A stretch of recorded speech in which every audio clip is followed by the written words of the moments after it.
Welcome, Margie. Thank you so much for joining us today at Homicide Survivors. As you know, my name is Denise, and I'm a victim advocate, and I'm also the operations manager at Homicide Survivors.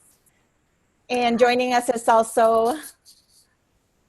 Hello, my name is Paloma Sainz, and I am a bilingual victim advocate. Yes. And do you want to tell us your name and your age, Margie? Sure. I'm Margie Bernard. I'm 58 years old, and I'm a legal secretary in a family law firm. Wonderful. Okay, so I think today we'll get started with you telling us a little bit about Mary. So today we're here to highlight your sister's unsolved case. Your sister's name is Mary Bernard, and do you want to tell us a little bit about Mary? Sure. Mary she was a real free spirit. There's some pictures we put up on the wall here behind us. And she was a free spirit. Mary was independent. She was feisty. She was sarcastic to a fault. And she loved to do impersonations of people, like, Dana Carvey with the whole George Bush thing when that happened, when he got sick at the Tokyo meeting. She would do that over and over. And she just loved to do impersonations of people. And she was a very important component in our family. And it's important for me to have people know that Mary is very missed every day. She is very missed. And she was a lot of fun. She really was. Mary would just decide, I'm going to go to Florida. And then next thing you know, she's on a bus going to Florida. That kind of thing. She had that kind of spontaneity to her. But she was also a good sister, and she was a friend. Wonderful. Thank you so much for sharing that. Yeah, she was a lot of fun. She was really funny. She was a really nice person. She sounds like a free spirit, yeah. That was just Mary. She was very athletic. She was very good at gymnastics. She could swim like a dolphin. And the only thing she didn't like was horses. She didn't like being around horses at all. But that was Mary. Just fun, spontaneity, and just a great sense of humor. Yeah, absolutely. So do you want to tell us a little bit about your sister's case and what happened, some details that you're able to share with us when she went missing, all of that? Sure. It was December 26th, the day after Christmas, and we had a second Christmas at our parents' house because Mary was a waitress and she had to work Christmas Day. So her ex-boyfriend, the father of her three kids, and her three kids and she were at my mom and dad's house for Christmas. And we had a great time. I remember Mary, when we were leaving, Mary was standing on the top of the stairs and she's waving her hand at me like this, going, have your people call my people, we'll do lunch. And she did it in this really crazy British accent. So anyhow, when I got home, I called her and talked to her on the phone for a few minutes and told her that I loved her and it was good to see her. And I was going to talk to her the next day. And the next day I called and called and called and there was no answer. It was just busy. And I thought, what is she doing? Why isn't she answering the phone? And then about, it was like 2:00 in the afternoon, my mom called and said that Kathy, Mary's twin, our other sister, had found Mary and she'd been murdered. And it was all over the news. I think that week there was like 3 people killed. And it was just December 27th, 1995. It was just a horrible day. And all I can really say is that the police have a good idea of who did this. Sorry, that was Philip's dog. They have a good idea of who did this, and we're just waiting for the results to come in. But it's been a long 24 years. It'll be 25 years, the 27th of December. Christmas has just never been the same ever since. And it took a real toll on my parents. It really did. I mean, both my parents went to their grave, our parents, went to their grave not knowing who did this to their daughter. And nobody's been held accountable for it. Mm-hmm. And she deserves justice. Mary does. She really does. I got to figure out who did this. Absolutely. And there's just so little that the police can tell us. and which I completely understand. And we just need to, get this out there more and more and more and let people know that, Mary's not just a statistic. Nobody is just a statistic. Nobody's just a number. I could very easily say my sister was the 68th person killed in 1995, but that doesn't help people come forward and say, oh yeah, I know what happened because I remember number 68 or 66. I mean, you got to be able to put a face and a voice and a name out there for people to go, oh yeah, I remember now. So, and the most significant thing about Mary's case is that Mary was a twin. And my other sister, her twin, is never really recovered from this. Never has. I don't think she ever will. But that's what I can tell you about the case, and that's all I'm really supposed to tell anybody, I guess. Just if you know something, please call. Just even write a letter, send an email from a library, anything, a text message from a burn phone, if they even have those anymore. Just something to get it out there and let people know. Yeah. Know something. Don't be afraid. And I'm sorry, I kind of went off the track a little bit there. No, that's okay. Thank you so much for sharing that. Yeah, it's really important. And it's really important. And we thank you. And we are grateful for people like you, Mary's sister, who obviously, and will never forget somebody like Mary, and is able to remind us of who she was and, how funny she was and the light that she brought to this world. And also really important that whoever is responsible for this come forward and is held accountable, because this is absolutely something that needs to happen. Since you said it's 1995 when this happened. Yeah, and this is Mary. It's a blurry picture, but she was beautiful. She was funny. She loved to play cards, and I don't think anybody ever beat Mary at a game of hearts or spades. And she did jigsaw puzzles. We used to call her Hawkeye because she could always find those border pieces that you just couldn't make. And she, oh yeah, there it is. I found it. She's artistic, and boy, she could cook too. So those are other things that are really important about her. She was a good mom too. She loved her kids. So 1995, it was just not a good day in the Bernard household. Not at all. Yeah.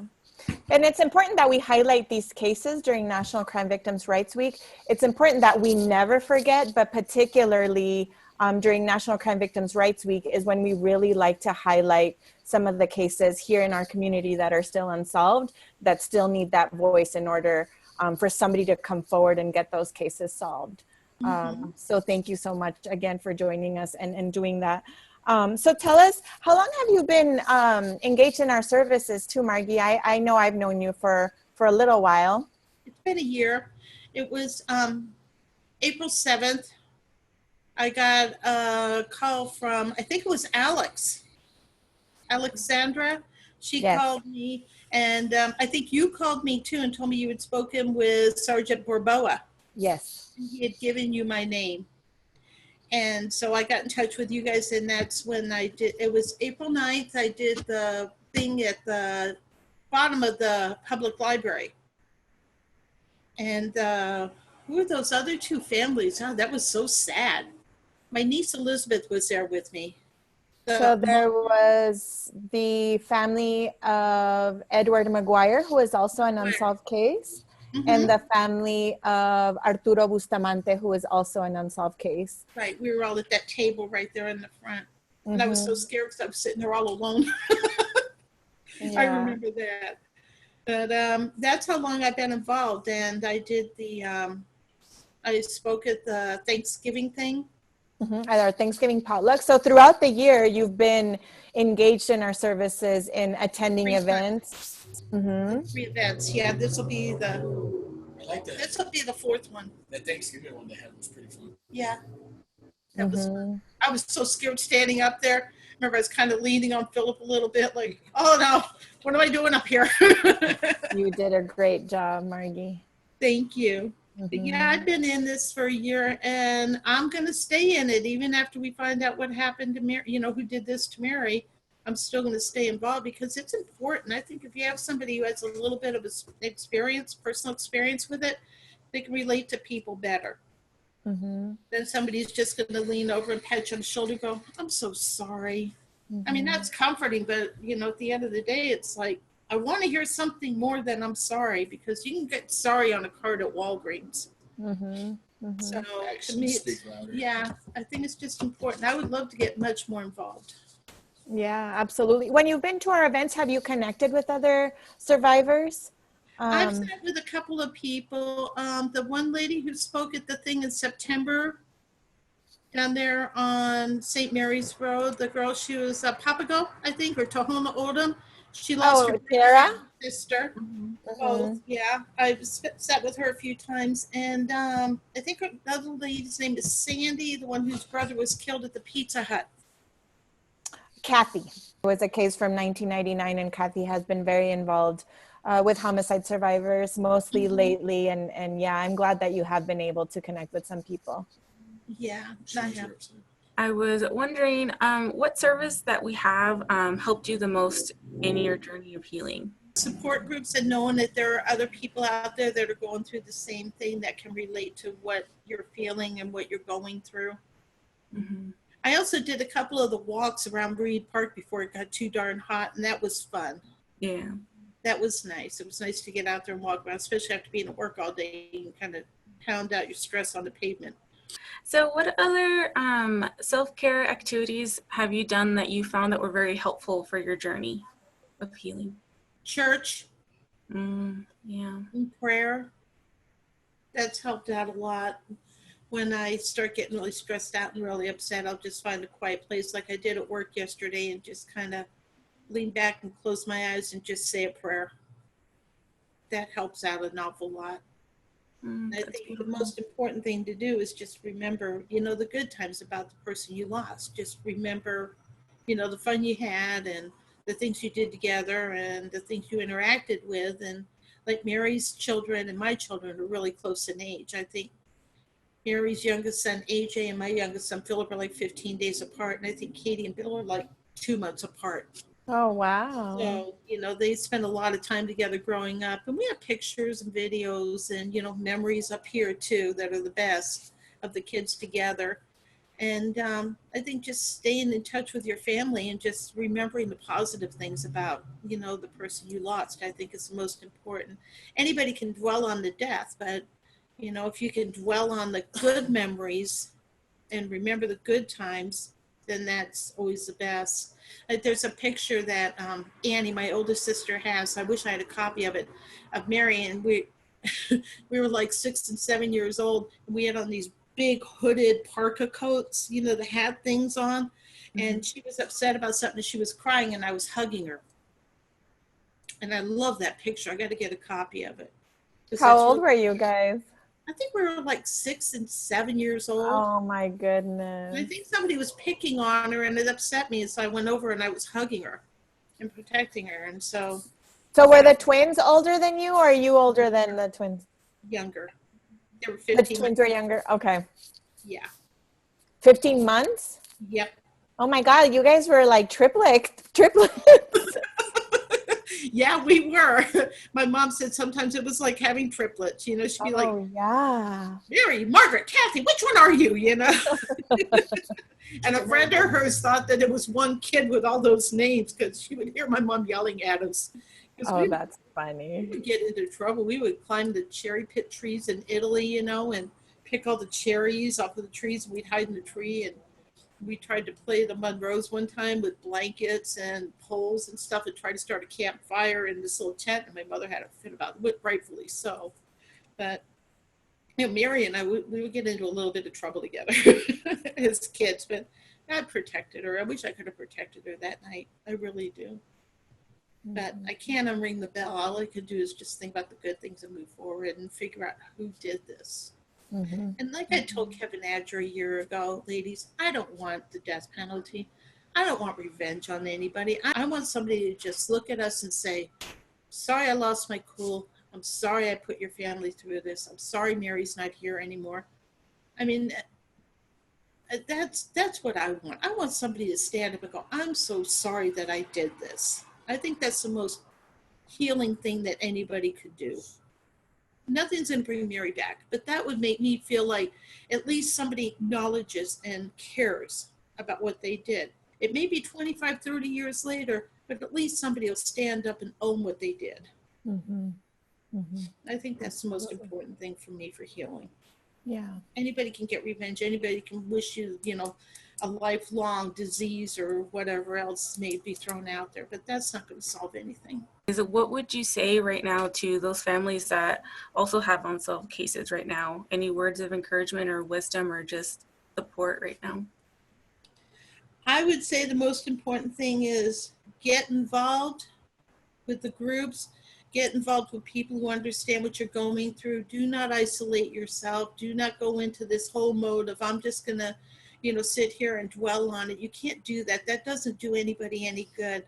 I think the most important thing is to stay involved, stay on the police department, stay on the detectives, follow up on anything you can. I'm sure poor Detective Miller is so sorry my parents ever met because I'm sure I'm his biggest headache. But I just think that that's the most important thing is just keep pushing for an answer. Do not give up. Don't be a quitter on it. It's way too important, and do not isolate yourself, which is kind of ironic to say at this time, but there are things you can do like what we're doing and what I'm going to do tomorrow night, and get out and walk with people and just stay in touch with people that are going through what you're going through, because nobody can relate until they've been there. You have to actually experience it to get it and be able to help somebody else. Yeah, and that's just it. A lot of times we do talk to survivors that do share that with us and saying, I thought that I was the only one that felt like that, or I thought I was the only one that felt like I was going crazy or couldn't get up to take a shower or couldn't, get up and make lunch for my children. And once they start sharing their stories via our support group or just connecting with each other during events and such, is when they feel validated, because our other survivors will be like, absolutely, I went through that too. Yeah, absolutely. I was in a relationship when all this happened, and we were talking about getting married in a year, and it just I just couldn't stand the thought of it. I just didn't want anything to do with anything for a while. I mean, I still, I've always been really close to my boys, so thank God for that, because we used to joke it was just the three of us when they were small, because it was just the three of us. Their father was never around. But that relationship went right down the tubes. But we moved on.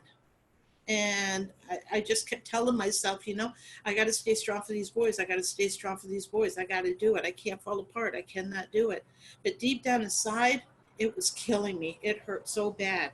And I think it was probably 3 years later before it finally kind of dissipated a little bit. That it's really, really hard to get over. When you see somebody and they're going, have your people call my people, we'll do lunch, joking and laughing and all that. And the next thing you know, they're dead. It's like, what the hell happened? Mm-hmm. Mm-hmm. How do you even process that? Mm-hmm. Yeah, and it was just, and my sister Kathy, Mary's twin's the one who came over and told my parents. The police didn't come and tell them, Kathy did. But you guys have been a great help. You really have. And I'm so glad you're there. And I'm glad that Sergeant Borboa gave you guys my name.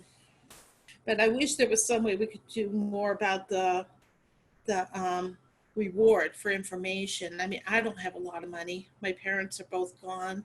And, I think there's like a $2,500 reward out for any information on Mary.